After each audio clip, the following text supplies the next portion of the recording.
সুপ্রিয় দর্শক, শুরুতেই জানিয়ে দেব সংবাদ শিরোনাম। ক্ষমতা গ্রহণের ২ মাসের মাথায় ৭৩,০০০ কোটি টাকার ঋণ নিয়েছে বিএনপি সরকার। বিস্তারিত থাকছে প্রতিবেদনে। আরও জানিয়ে দিব, ভারতের গ্রিন সিগন্যাল, শেখ হাসিনাই বৈধ প্রধানমন্ত্রী দাবি। বিস্তারিত থাকছে প্রতিবেদনে। এদিকে আওয়ামী লীগ নেতাদের দ্রুত দেশে ফেরার নির্দেশ দিলেন শেখ হাসিনা। বিস্তারিত থাকছে প্রতিবেদনে। আরও জানিয়ে দিব, ইরানে দীর্ঘমেয়াদী নৌ অবরোধের নির্দেশ দিলেন ট্রাম্প। বিস্তারিত থাকছে প্রতিবেদনে। এবং সর্বশেষ জানিয়ে দিব, ইরানের সাথে যোগাযোগ অব্যাহত রেখেছে যুক্তরাষ্ট্র, হোয়াইট হাউস। এতক্ষণ শুনছিলেন সংবাদ শিরোনাম, এবারে বিস্তারিত। তার আগে ভিডিওটি ভালো লাগলে এবং সর্বশেষ আপডেট নিউজ পেতে চ্যানেলটি সাবস্ক্রাইব। দেশের ভঙ্গুর সামষ্টিক অর্থনীতিতে যখন সাধারণ মানুষের নাভিশ্বাস উঠেছে, তখন জনগণের দৃষ্টি ভিন্ন খাতে প্রবাহিত করতে কার্ডের রাজনীতি শুরু করেছেন প্রধানমন্ত্রী তারেক রহমান। একদিকে টাকা ছাপিয়ে ঋণ নেবার ফলে আকাশচুম্বী মূল্যস্ফীতি, অন্যদিকে সিন্ডিকেট তোষণের মাধ্যমে জ্বালানি ও পরিবহনের দাম বাড়িয়ে জনজীবনকে বিপর্যস্ত করে তুলেছে নবনির্বাচিত বিএনপি সরকার। রাজনৈতিক বিশ্লেষক ও অর্থনীতিবিদরা বলছেন, এসব কার্ড মূলত জনগণের পকেট কাটার পর দেওয়া এক ধরনের সান্ত্বনা পুরস্কার বা ধোঁকা ছাড়া আর কিছুই নয়।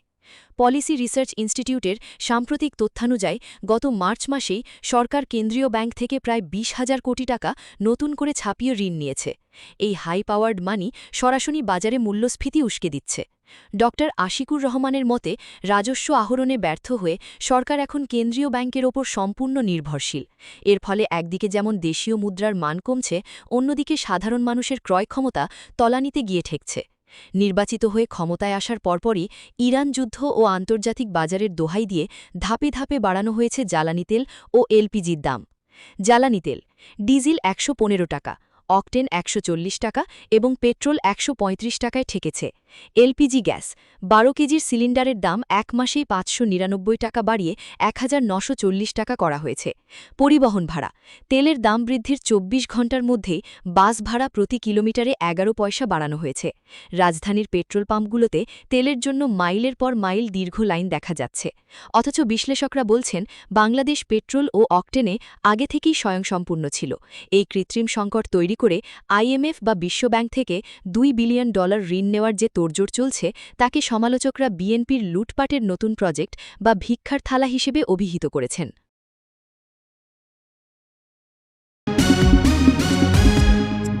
সরকারের তথ্য ও সম্প্রচার বিষয়ক উপদেষ্টা জাহিদুর রহমান জানিয়েছেন, গত ২ মাসে সরকার প্রায় ৭৩,০০০ কোটি টাকা ব্যাংক থেকে ঋণ নিয়েছে। কিন্তু কোন খাতে এই টাকা ব্যয় হবে, সে ব্যাপারে কোনো পরিষ্কার ব্যাখ্যা তিনি দেননি। দেশে চলমান হাহাকার মহামারী, জ্বালানি সংকট মোকাবেলায় সরকারের পক্ষ থেকে কোনো দৃশ্যমান উদ্যোগ নেই। তথ্য উপদেষ্টা শুধু আশ্বস্ত করেই দায়িত্ব শেষ করেছেন। কিন্তু জনগণের টাকা কোথায় ব্যয় হবে, কী প্রকল্প হাতে নেওয়া হচ্ছে, সে ব্যাপারে জানার অধিকার জনগণের আছে। রাষ্ট্রের ব্যয় মূলত আসে রাজস্ব আয় থেকে, কিন্তু ইউনূসের আমল থেকে দেশের রাজস্ব আহরণের মাত্রা তলানিতে। ২০২৫-২৬ অর্থবছরে রাজস্ব আয়ের ঘাটতি ৯৬,০০০ কোটি টাকা, যা বাংলাদেশের রেকর্ড। এই ঘাটতি পূরণ করতেই দেদারসের ঋণ নিচ্ছে বিএনপি সরকার। এতে করে বাড়ছে মুদ্রাস্ফীতি, বাড়ছে সরকারি ঋণের বোঝা, ব্যাংকে দেখা যাচ্ছে তারল্য সংকট। এই বিরাট রাজস্ব ঘাটতির মূল কারণ হল অবৈধ ইউনূস সরকারের উচ্চাভিলাষী লক্ষ্যমাত্রা এবং ব্যবসা বাণিজ্য ধ্বংস করা। আমদানি শুল্ক আদায়েই ঘাটতি আছে ২২,০০০ কোটি টাকা, যার মূলে আছে ২০২৪-এর অগাস্টের পর থেকে দেশে আমদানি কমানোর নীতি। জ্বালানি সংকটও এই ঘাটতির পেছনে একটি কারণ বলে জানিয়েছেন সংশ্লিষ্টরা। অথচ জ্বালানি তেলের জন্য দেশজুড়ে হাহাকারকে সরকারের তথ্য উপদেষ্টা অযাচিত ভীতি বলে উল্লেখ করে তিনি জানান, দেশে জ্বালানি তেলের যথেষ্ট মজুদ রয়েছে। এর আগে জ্বালানি প্রতিমন্ত্রীও বলেছেন, তেলের রেকর্ড মজুদ আছে। অথচ ব্ল্যাক মার্কেটে তেল বিক্রি তারা বন্ধ করতে পারছেন না। পেট্রোল পাম্পগুলোতে তেলের ভারত থেকে গ্রিন সিগন্যাল, শেখ হাসিনাই বৈধ প্রধানমন্ত্রী, এমন একটি দাবি ঘিরে রাজনৈতিক ও কূটনৈতিক অঙ্গনে নতুন করে আলোচনা শুরু হয়েছে। তবে এই বক্তব্যের পক্ষে এখন পর্যন্ত কোনো আনুষ্ঠানিক ও যাচাইকৃত ঘোষণা পাওয়া যায়নি। সাধারণত এ ধরনের সংবেদনশীল বিষয়ে অবস্থান জানায় ভারত সরকারের পররাষ্ট্র মন্ত্রণালয় বা সংশ্লিষ্ট সরকারি দপ্তর। বিশ্লেষকদের মতে গ্রিন সিগন্যাল শব্দটি অনেক সময় রাজনৈতিক ব্যাখ্যা বা গণমাধ্যমের ভাষা। সরকারি কূটনৈতিক বক্তব্য সাধারণত এত সরাসরি বা স্পষ্টভাবে প্রকাশ করা হয় না। কূটনৈতিক বিশেষজ্ঞরা বলছেন, ভারত ঐতিহ্যগতভাবে প্রতিবেশী দেশের যে সরকার কার্যকরভাবে ক্ষমতায় থাকে তাদের সঙ্গেই কাজ চালিয়ে যাওয়ার নীতি অনুসরণ করে। তাই কোনো ব্যক্তিকে বৈধ প্রধানমন্ত্রী হিসেবে আলাদাভাবে ঘোষণা করার চেয়ে বাস্তব কূটনৈতিক সম্পর্কই বেশি গুরুত্বপূর্ণ। এদিকে বাংলাদেশ আওয়ামী লীগ ঘনিষ্ঠ মহল এই আলোচনাকে ইতিবাচকভাবে দেখছে। তাদের মতে আঞ্চলিক সমর্থন রাজনৈতিক স্থিতিশীলতার ইঙ্গিত দিতে পারে। অন্যদিকে বাংলাদেশ জাতীয়তাবাদী দল সহ বিরোধী মহল এই দাবিকে গুজব বা উদ্দেশ্যপ্রণোদিত প্রচারণা হিসেবে দেখছে। বিশ্লেষকদের মতে বাংলাদেশ ভারত সম্পর্ক বহুমাত্রিক। বাণিজ্য, নিরাপত্তা, জ্বালানি ও আঞ্চলিক সহযোগিতার মতো বিভিন্ন ক্ষেত্রে পারস্পরিক নির্ভরতা রয়েছে। ফলে রাজনৈতিক বিতর্কের মধ্যেও দুই দেশের সম্পর্ক সাধারণত ধারাবাহিক থাকে। সবশেষে বলা যায়, ভারতের গ্রিন সিগন্যাল বা বৈধ প্রধানমন্ত্রী হিসেবে স্বীকৃতি এ ধরনের দাবি এখনও আনুষ্ঠানিকভাবে নিশ্চিত নয়। তাই বিষয়টি মূল্যায়নের দ্রুত দেশে ফেরার নির্দেশ। এমন একটি বার্তা শেখ হাসিনার নামে ছড়িয়ে পড়ায় রাজনৈতিক অঙ্গনে নতুন করে আলোচনা তৈরি হয়েছে। বিশেষ করে বাংলাদেশ আওয়ামী লীগের নেতাদের উদ্দেশ্যে এই নির্দেশ দেওয়া হয়েছে এমন দাবি সামাজিক যোগাযোগ মাধ্যম ও বিভিন্ন অনলাইন প্ল্যাটফর্মে ঘুরছে। তবে এখন পর্যন্ত দলটির কেন্দ্রীয় পর্যায় থেকে এ বিষয়ে কোনো আনুষ্ঠানিক লিখিত নির্দেশনা বা নিশ্চিত বক্তব্য পাওয়া যায়নি। ফলে বিষয়টি নিয়ে বিভ্রান্তি তৈরি হয়েছে বলে মনে করছেন বিশ্লেষকরা। দলীয় ঘনিষ্ঠ কিছু সূত্রের দাবি, সাংগঠনিক কার্যক্রম জোরদার করা এবং বর্তমান রাজনৈতিক পরিস্থিতি মোকাবিলার প্রস্তুতির অংশ হিসেবে অভ্যন্তরীণভাবে এমন আলোচনা থাকতে পারে। তবে এই তথ্যগুলো আনুষ্ঠানিকভাবে নিশ্চিত নয়। রাজনৈতিক বিশ্লেষকদের মতে বড় রাজনৈতিক দলগুলো মাঝে মাঝে নেতাকর্মীদের সংগঠিত করতে এ ধরনের নির্দেশনা দেয়, কিন্তু তা সাধারণত দলীয় সভা বা নির্ভরযোগ্য চ্যানেলের মাধ্যমে জানানো হয়। প্রকাশ্যে ছড়িয়ে পড়া অনিশ্চিত তথ্য অনেক সময় রাজনৈতিক কৌশল বা গুজবের অংশও হতে পারে। অন্যদিকে বাংলাদেশ জাতীয়তাবাদী দলসহ বিরোধী মহল এই দাবিকে প্রশ্নবিদ্ধ করছে।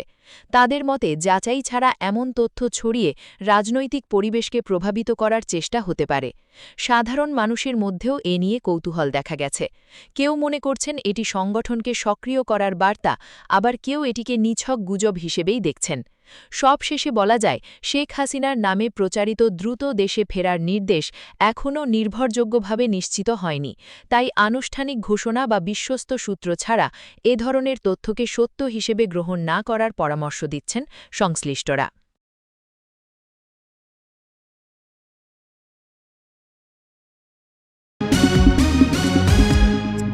ইরানের ওপর দীর্ঘমেয়াদী নৌ অবরোধ জোরদারের পরিকল্পনা করছে যুক্তরাষ্ট্র।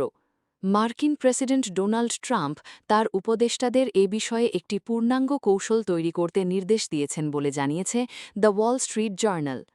প্রস্তাবিত পরিকল্পনার লক্ষ্য ইরানি বন্দর থেকে তেলবাহী ট্যাঙ্কারসহ গুরুত্বপূর্ণ জাহাজের চলাচল কঠোরভাবে সীমিত করা। প্রতিবেদন অনুযায়ী ওয়াশিংটন মনে করছে অর্থনৈতিক ও কৌশলগত চাপ বজায় রাখতে এই ধরনের অবরোধ কার্যকর হতে পারে।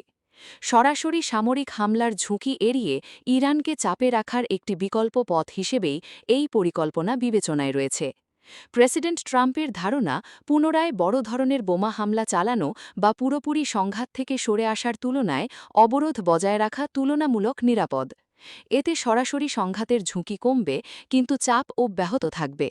তবে এই কৌশল নিয়ে হোয়াইট হাউসের ভেতরে ভিন্ন মত রয়েছে বলে জানা গেছে। উপদেষ্টাদের একটি অংশ ইরানের ওপর আরও কঠোর চাপ প্রয়োগের পক্ষে অবস্থান নিয়েছে। অন্যদিকে কিছু কর্মকর্তা সম্ভাব্য অর্থনৈতিক প্রভাব নিয়ে সতর্ক করেছেন। বিশেষ করে বৈশ্বিক জ্বালানি বাজারে অস্থিরতা তৈরি হলে তার প্রভাব যুক্তরাষ্ট্রের অভ্যন্তরীণ অর্থনীতিতেও পড়তে পারে বলে আশঙ্কা করা হচ্ছে। বর্তমান মধ্যপ্রাচ্য পরিস্থিতি ও যুদ্ধের উত্তেজনার মধ্যেই ইরানের সঙ্গে মার্কিন মধ্যস্থতাকারীদের যোগাযোগ অব্যাহত রয়েছে বলে জানিয়েছে হোয়াইট হাউস। তবে ওয়াশিংটন স্পষ্ট করে দিয়েছে যে কোনো চুক্তির ক্ষেত্রে যুক্তরাষ্ট্রের জাতীয় নিরাপত্তা সবার আগে বিবেচিত হবে। হোয়াইট হাউসের মুখপাত্র অ্যানা কেলি মার্কিন সংবাদ মাধ্যমকে দেওয়া এক বিবৃতিতে জানান, বর্তমান যুদ্ধ পরিস্থিতির মধ্যে ইরান তাদের নেতৃত্ব সংকটের উত্তরণ ঘটাতে হিমশিম খাচ্ছে। এই পরিস্থিতির মধ্যেও মার্কিন প্রতিনিধিরা ইরানের সাথে যোগাযোগ রক্ষা করে চলছেন। অ্যানা কেলি আরও বলেন, নবনির্বাচিত প্রেসিডেন্ট ডোনাল্ড ট্রাম্প ইরানের সাথে এমন একটি চুক্তিতে উপনীত হতে চান যা মার্কিন জাতীয় স্বার্থকে সুরক্ষিত করবে। তিনি স্পষ্টভাবে জানিয়ে দিয়েছেন, ইরানকে কোনোভাবেই পারমাণবিক অস্ত্রের অধিকারী হতে দেওয়া হবে না। এর আগে ট্রাম্প তার নিজস্ব সামাজিক যোগাযোগ মাধ্যম ট্রুথ সোশ্যালে ইরানকে সতর্ক করে একটি পোস্ট দেন। সেখানে তিনি উল্লেখ করেন, ইরান সম্ভবত একটি নন নিউক্লিয়ার চুক্তিতে কিভাবে সই করতে হয় তা বুঝতে পারছে না। তিনি ইরানকে দ্রুত বুদ্ধিমান হবার পরামর্শ দিয়ে হুঁশিয়ারি দেন। বিশ্লেষকরা মনে করছেন, ট্রাম্পের এই কড়া অবস্থান এবং হোয়াইট হাউসের এই বিবৃতি ইরানের ওপর নতুন করে কূটনৈতিক